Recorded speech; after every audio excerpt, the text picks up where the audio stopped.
So it's the first time that Rebecca has come to ASPiH, and we've already, when I talked about bloody realistic, I just love, how did that happen? My dad's got a bit of a creative brain, and we were trying to think of names for the company, and he kind of said, well, what about bloody realistic? It kind of fits in with the it definitely theme, so why not? Yeah, good Makes one us there. laugh. So Rebecca's going to do a bit of a demo, and I left it open as regards what you'd like to do. You've got a range of people in the room as regards probably the amount of moulage that they currently do. Some perhaps newbies, but some that probably do quite a lot of moulage. Okay. So, but it is that sort of, how do the experts do it? Let's learn from the experts here. Brilliant. So, yeah, over to you. So I thought I'd do some basic moulage stuff with bruising and your basic lacerations and all the sort of stuff that I do every day. My favourite things to do. I like a bit gore and blood and all of that sort of stuff. So I thought I'd start off with some bruising. So I've got a few little tips and tricks that I like to use with that. So I always use cream colour palette. You can get them from anywhere you want. They come with all the different colours you need for the different stages of bruising. So obviously you start off and they change colour throughout the stages, as I'm sure you all know. I like to get the little latex sponges you can get from Primark or any Superdrug, any of those shops, and rip little holes in the end of it. You can do it with tweezers or your fingers, and I just rip little bits out like that, so it gives a strange kind of holy texture in the end of it. And then get you to stand up. I've got one ready. Start off with a nice fresh one. I always dip into my colour and then do it on the back of my hand so that you don't end up with too much colour, because it can tend to look a bit fake. People when they're first starting out tend to put too much colour on. So starting off with a nice kind of black eye, a punch in the face.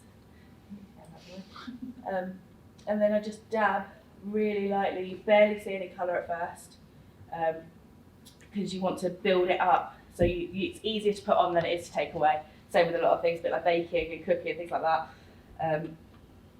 So just build up a little bit of colour. And the holes in the sponge will just give a nice kind of broken capillary effect. But then you can go in after with the brush and add more if you want it a bit more dramatic.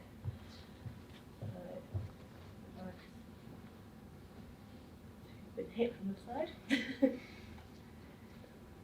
So as you can see, it's really light at the moment. It's almost like a blusher kind of effect at the moment. Keep adding. So if it was a fresh bruise, you'd start off and you'd probably just leave it there with the red. You can add a few more capillaries in with a tiny little brush, but I tend not to bother with very fresh bruises because they're almost just a hint of colour when you see them. And then as you get older, you can go in with a slightly darker, just get darker over time.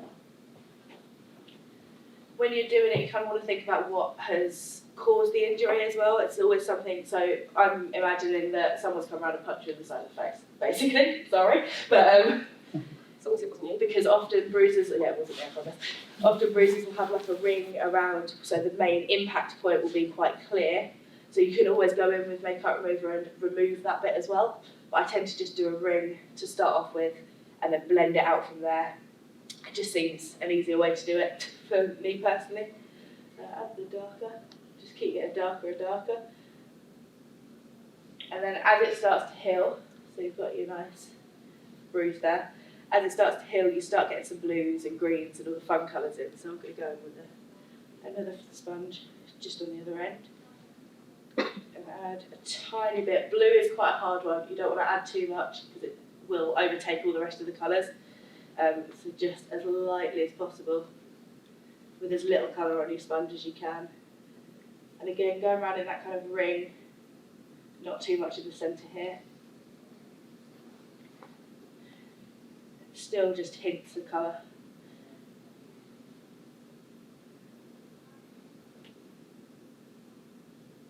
Blend it in with your fingers as well. Cream colours react really well to the warmth of your hands.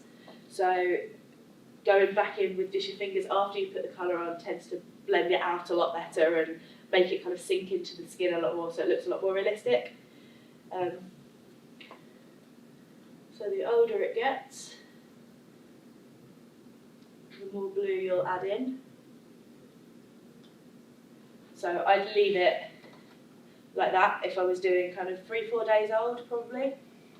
I think I might do the other side of your face for a really old bruise, start on the red. For a really old bruise I will start with the yellow. Take the sponge again. So I'm going to go in with just this really bright yellow colour on the back of the hand. And this is a colour, again, doesn't show up a lot when you first put it on, but when you've got a really old bruise you don't see huge amounts of colour anyway. It tends to blend into your skin a lot more. And you can leave it at that just for like when it's fading out and it's almost gone if you want to leave it there. But you can also add some kind of greens and blues into this to create a kind of browny, mustardy effect almost.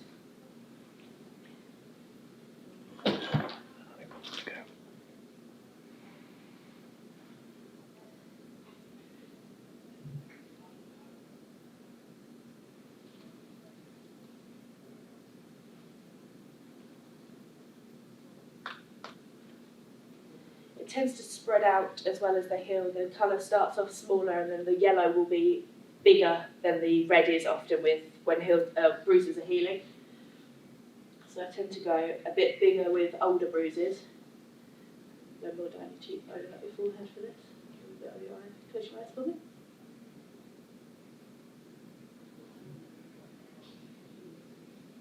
And that would be your really old, almost gone bruise.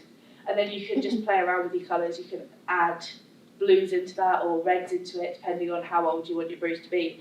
Best to look at photos. So if you know how old you want the bruise to be, if you've got a photo of that, it's a lot easier to copy a photo than it is to just kind of do it from your head, especially when you're first starting out. I always used to have a photo in front of me and then do it from that, but you get used to it over time. The other thing you can do with bruises is I've got a really tiny brush, just got it from like Wilko's, and I'll go in, I can go on this side, go in with just some of that darker red and do some little wiggly lines. It'll look really odd at first when you start doing it, but then you can dab your finger over them once you've got a few, and it'll just give that more broken, capillary, uneven texture effect. Which, this is not 100% necessary, it just depends how much texture you want in the bruise. I never do too much.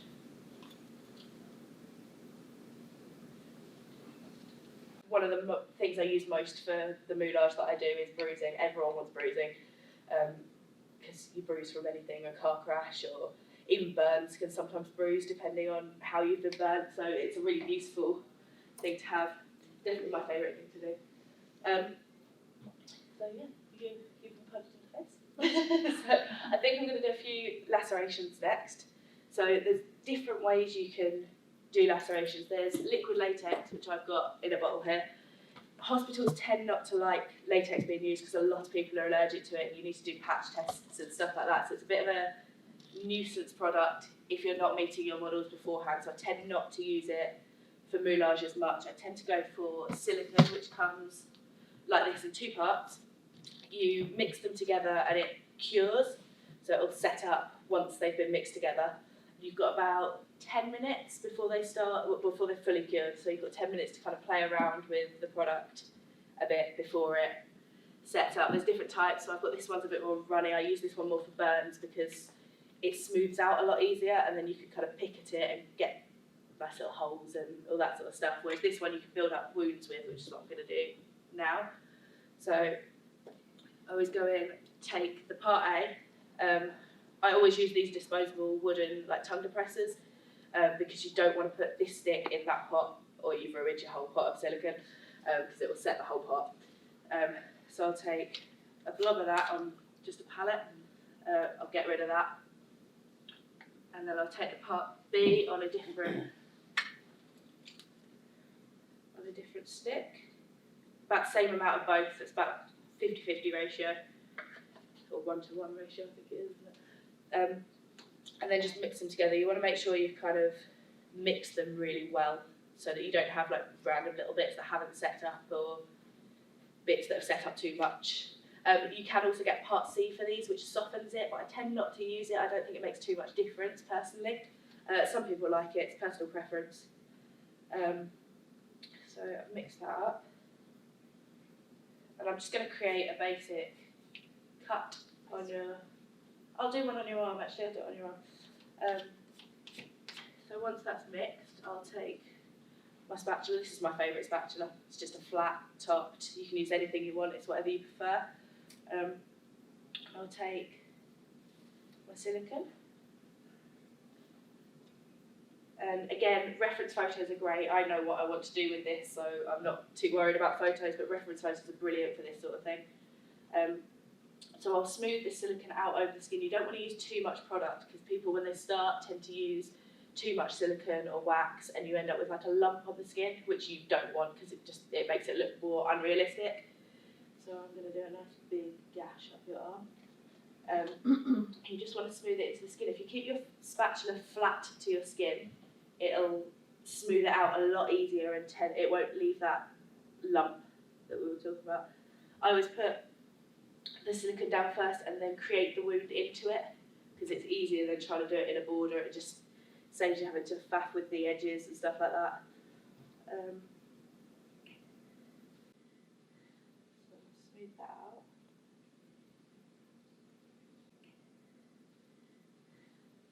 Smooth that out.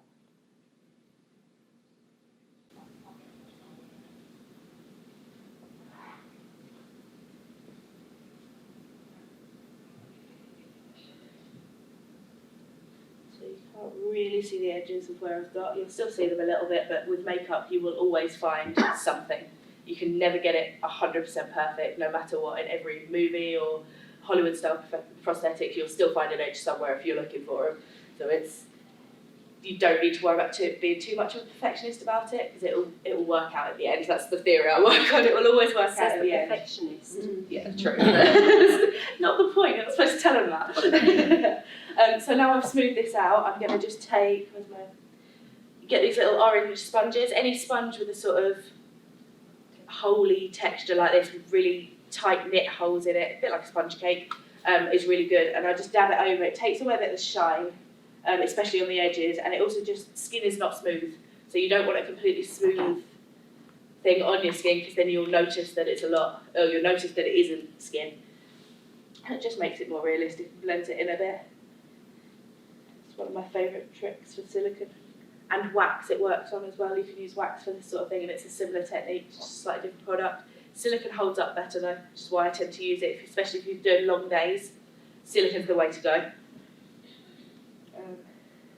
So it gives you your pore texture. And then whilst it's still wet, I'll go back in with my spatula and I'll create the shape of the wound that I want. So take it, so you've got your sharp edge flat to your arm. And then I tend to turn it so you can get that deeper gash. Always wipe off, otherwise you end up putting product where you don't want it. And then just blend it out again. You can play with the shape of it however you want. I'm going to make this nice, big.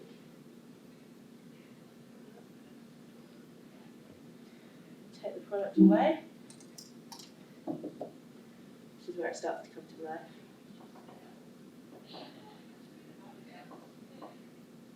Just build it up where you need a bit more product or take away product if it looks like you've got too much on there.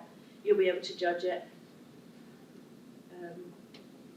quite easily at this stage. Actually, you can usually tell if it's blending in well enough. So I've got a bit too much here, so I'm going to take a little bit away.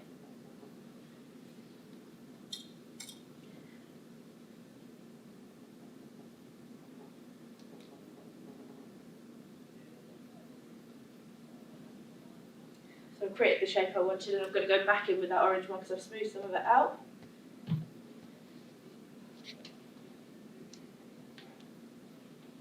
And then that will set in the next couple of minutes because I've been playing with it for quite a while. So you just leave that to set before you want to add colour. I'm going to carry on adding colour to it because I've been doing it for a long time. I've worked out how you can, but you're better off leaving it to set, just for ease. And then once it's set, I always take a powder, it takes away the shine again. I use an anti-shine at the end, which I'll show you once we've got to the very end of it, but powder is great. So I just put a little bit on my hand. So what sort of powder Take a is fluffy that? brush. You can use anything from talcum powder to any sort of translucent face powder. I've just got this, it's called banana powder, which comes in a pot. But I find talcum powder is one of the best things you can use because it really takes away the shine and mattifies it, and there's not a lot of colour to it. But yeah, any translucent face powder. Just dab that over, you don't want too much, otherwise it starts to look dusty. I put too much in my hand and now I don't know what I'm going to do. And you can see it mattify straight away when you put the powder on. Use quite a lot. Powder's one of the best things. Do not need that much. So once you've done this, you've got your powder, then you can add your colour. You never want to add too much colour around the edge. If you need to add skin tone to blend it in a bit, do, but I'd avoid it at all costs if you can, unless it's really, really obvious. So I'm not going to add any colour around the edge here, because I don't think it needs it, but I'm going to add the colour in the middle, and then maybe blend a little bit of red out on the very edges of the wound. I'll show you that.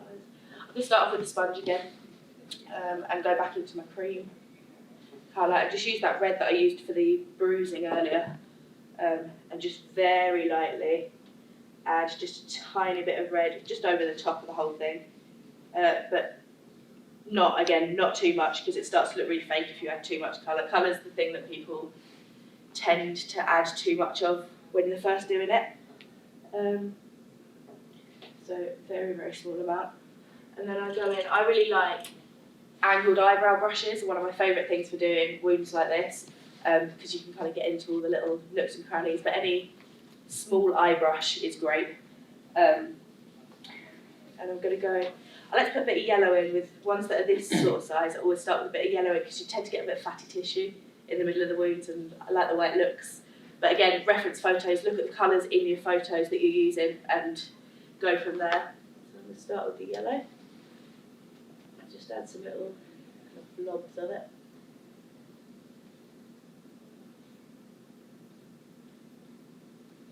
And then I'm going to wipe off your brush on the hand. I tend to use the same brush for all the colours because it blends the colours together, so they don't look like separate colours painted onto an arm. They blend in a lot better and look like they're supposed to be there a lot more, I find.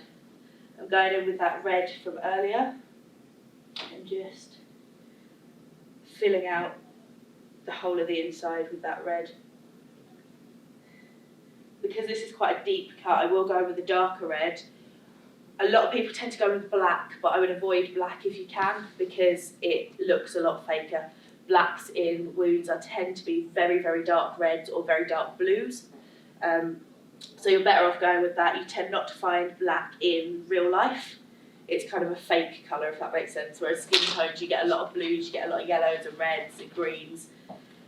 So you're better off using those sort of colours for it.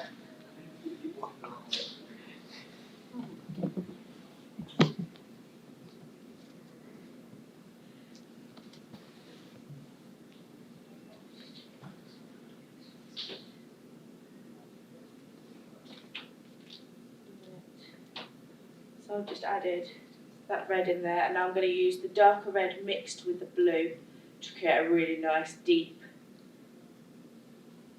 reddish purple colour. And I'm just going to go right at the edge to give that very deep cut effect. Adds a lot of depth to it, but never put it in the middle, always just right at the very, very edge.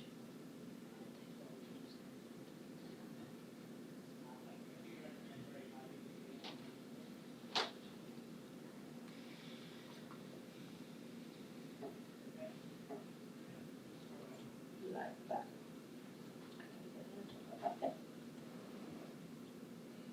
And then I tend to find some sort of slightly fluffier brush and just dab over the top of the whole thing to again just blend all the colours in so you don't have any sharp lines. You don't want straight lines. Straight lines, the eye will always find a straight line. No matter where it is, it will always find a straight line. So if you have jaggedy edges or jaggedy colour, it will be a lot more realistic than if you've got just lines of colour.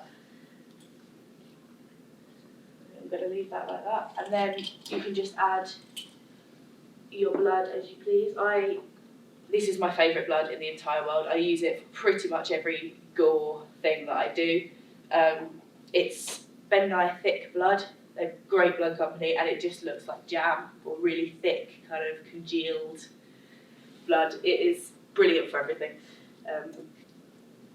But definitely get yourself some thick blood, because it just adds so much realism. And I always just add it again right into the ends of the wound. Doesn't matter if you smudge it, because they're not pretty. You're never going to have a neat wound. You're going to have blood everywhere, and it's going to be splattered. And I always add it up the edges where I've added that dark colour.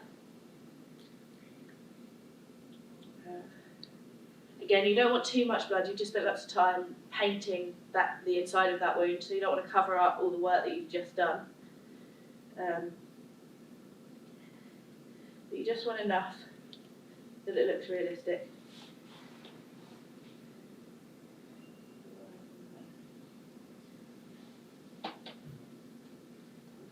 There we go. And you can always, if you want to make it a bit longer, just take your spatula and just drag it out from the edges. Gives that little thin kind of edge. That's all I'm going to add with that one. I don't want too much of it. I'm going to add an anti-shine. Next, if I can find it. Where did I put it? I had it on the table. No. I would usually add an anti-shine. I don't know what I've done with it. Oh. So this is just a tube of stuff that takes away that really fake shine from the silicone. I just put a tiny little blob on the back of my hand. It's got a slight colour to it, but it won't change the colour of what you've done. It goes translucent once you rub it in. So I'm just going to add that around the edges. It doesn't look like it does a lot until it dries. So you've just got to be a bit patient with it. But that around the edge. Let that dry, and then I'll probably add another layer of powder over it. Just sets everything in place and make sure it's nice and matte. Just add that powder.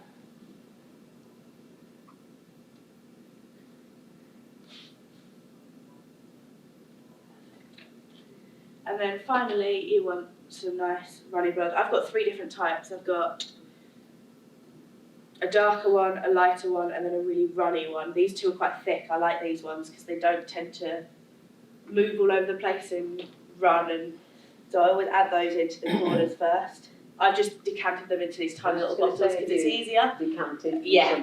These just eBay, I think, eBay or Amazon, and they're just so much easier to have them when you're working.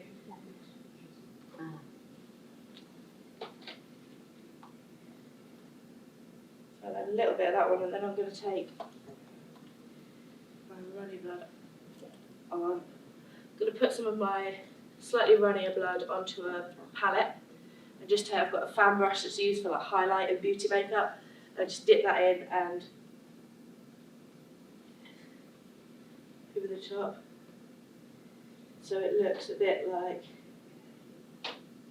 it's splattered. Again, I don't want too much blood because I don't want to cover up all the work I've just done.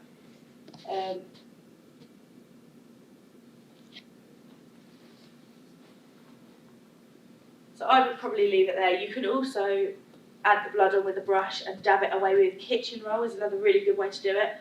So you're taking the blood back off again, and it looks like you've kind of cut yourself and then put something over your arm and take it off. It just has that really nice splattered effect. That's probably where I would leave that one. So that's your basic bruising and laceration.